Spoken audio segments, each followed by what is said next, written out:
I remember me and my classmates looking through the damn book. Man, look at this. You know what I'm saying?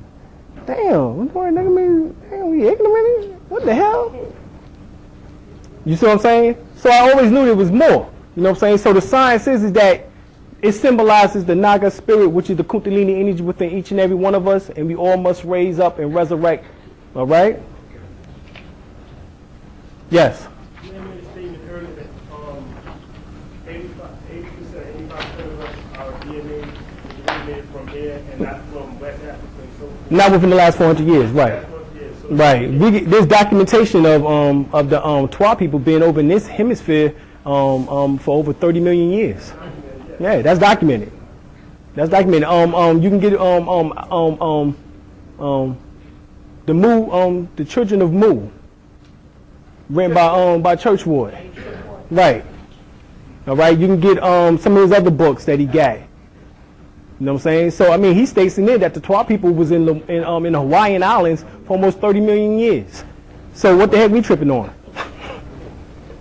All right, last question, one more. How do you feel about Oprah Winfrey tracing her roots back to when they finding out that it's a part of the Zulu nation? The DNA? No, well. Is that a form of makeup?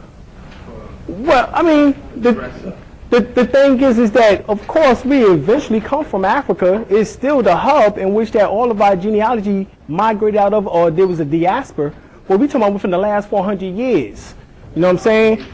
It's impossible for them to state that they had the technology to bring over 25 million to almost 100 million of us, you know what I'm saying, with the technology that they had then. They was only able to get 175 of us on the damn boat, and it was packed like sardines. You know what I'm saying? Where the hell did the water come from in which that you needed in order to give them of thirst? Where the food did you utilize in order to give them in order to eat? Where's the medical care in which they had to be provided? You know what I'm saying? Because that was your product. You didn't want to lose your product. You see what I'm saying? So I mean, there's a many things in which that needs to be answered, and it's not being answered by us paying attention to their bullshit. All right, we're getting ready to bring on Het Heshet. Sister Het Heshet. That's right. And she's getting ready to drop a little bit of info on you, and then bring on Brother Bobby Hemmitt. Please give her a round of applause.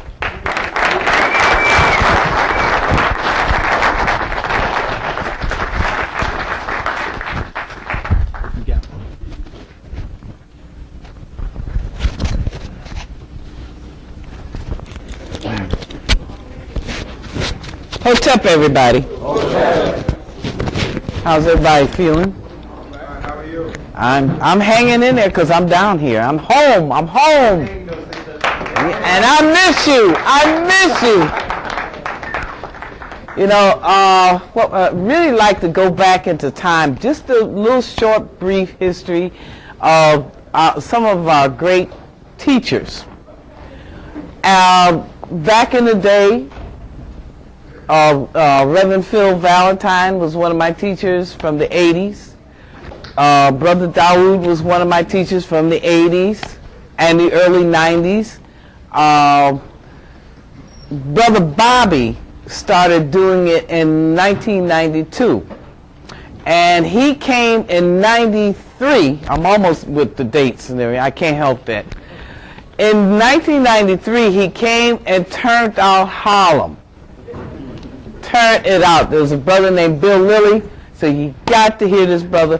So he gave me his very first tape, the Dogon lecture, and I said, wow. So I decided to get into metaphysics myself and bring on these great speakers. In 1994, January, I brought on Dr. Delbert Blair. So you all know of him? Yeah. Let's hear it for him. Yeah. Dr. Delbert Blair. And when Bill Lilly told me about Bobby, that's your next one. So I brought him in March of 94.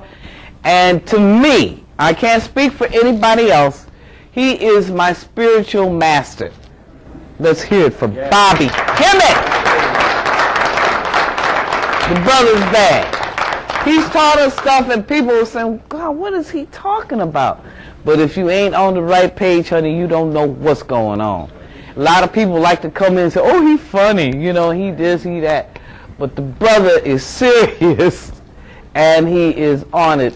And he is my spiritual master. And I'd like to bring him on to you today. My brother. Yeah, man. My brother.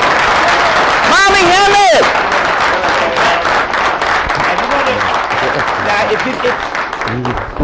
if you got the tape from last summer, and we did a celebration for Sister Hat Shapsuit, Bert Lockett, and I said that it was too bad that she wasn't here, but see how things work out, because she was here. And she said how she did it, she just didn't say she was coming. Because every time she said she was coming, something would happen, and she wasn't able to get here. So this is actually a continuation of the lecture, what was that, June the 14th? Well, it was 4 days before my mother passed, so it was, she passed on the 20th. So it's a continuation from that particular lecture, and so we celebrate her. Like she said, she was one of the ones that brought the metaphysical thing, you know, to New York in that particular way. And it was interesting here because I mentioned that when I came up in January of '94. When you spoke for me? Yeah, and then I came up back in the spring of that year.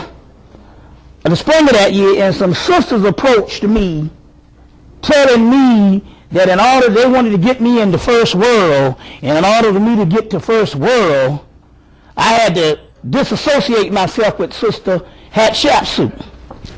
So here it is, we got a whole elitism. You know, it never fails how we get something that's going on, and this elitism always comes in, and I don't know what that is in human nature, that we have to always put ourselves on certain class systems. You see, a certain class system. Let me do it the Hollywood way. You know. Okay, I'm gonna put the mic there, right there. Okay, good. Do it the Hollywood way. I don't want to. So my point here was, I'm like George Clinton say, if your mama and daddy hates it, that's what you go with. And he was saying that as far as sometimes the status quo, you see what I'm saying, can be our undoing. So, but we had a great relationship. We got a lot of good work done all of the 90s. Can you hear me? Is that good? You need to come up some. That's good. Okay, yeah. All of the 90s. Bring it up a little bit. Yeah. We got a lot of good work done. Yeah, I just don't want to clash. Okay, I don't want to let it cling with these. Okay. All right. Okay, I'll just put it on this string right here like that. Yeah, that's it. Yeah, so we got a lot of good work done. We introduced a lot of stuff. And so she's instrumental. And that's why I want y'all to give her another black hand. Yeah. Now, like I said when I first walked in the door, and I got to do this, and I'm not doing this to show off. I'm doing this. I'm not gloating, but I'm doing this because somebody took the time out to send me a $1,500 coat, mint coat. So, and I don't know who the person is. Now that's when you really rolling spiritually. Somebody gonna buy a $1,500 mint coat, send it down to Atlanta, my size. And so I said, I'm gonna model this thing, not because that, but I want to put it on the tape so whoever that person is, you see, can see their mint coat and make use out of it. You even got a hood on it, like Satan. You see, and you can take the hood off. But the point I'm trying to make here is, I wanted to, put that shout out, and that can also encourage some of you all and inspire you all to send some stuff, you see. Yeah. But the problem here was I've been hurt because I got it in September and I couldn't wear it down in Atlanta. I wore it 1 week when it was snowing here. Last week it had the big snow. It got in the 40s in Atlanta, and I was able to wear it for a week. You see what I'm saying? I was able to wear it for a week. And me and McQueen was going up to D.C.,